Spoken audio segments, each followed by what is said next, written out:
ортақ шеңбер болуы мүмкін емес шығар, бірақ қолыңызды созып кей толып жатқан ән ғой. Жақындап бине береміз.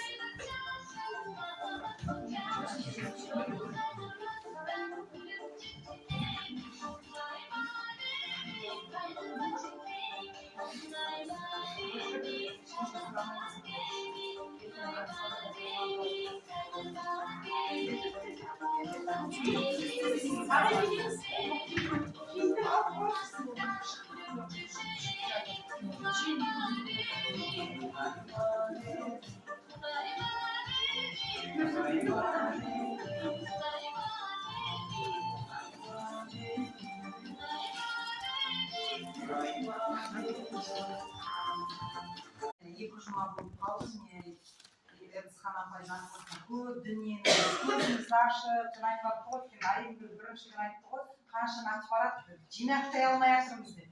Біз күннен күнге мына курсқа қызығушылықпен, ана бала неге жүгіреді ғой, балымыздаққа жүгіргенде жүгіріп келеміз.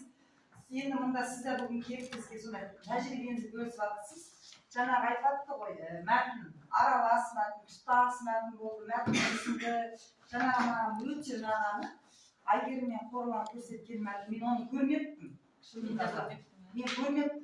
Мысалы, мен екінші сыныпта өте шағын мәтінді алсалса, сосын ағай айтты ғой, жаңа көз жүгіртіп, онда шағын мәтін болып алса, өте балаға, шынында бала қызығып оқитын дүние екен. Сондықтан сіздің әр берген мәтініңіз, әр тапсырмаңыз бізге жаңа ақпарат ашты, берді деп айтуға болады. Біз міне қызығушылықпен талқылап, қызығушылықпен еттік. Мен сізге көптен көп рахмет. Осы берген жаңағы тәжірибеңізді алған жаңағы мәтіндеріңізді, әдістеріңізді болашақта қолданамыз деген үмітіміз бар.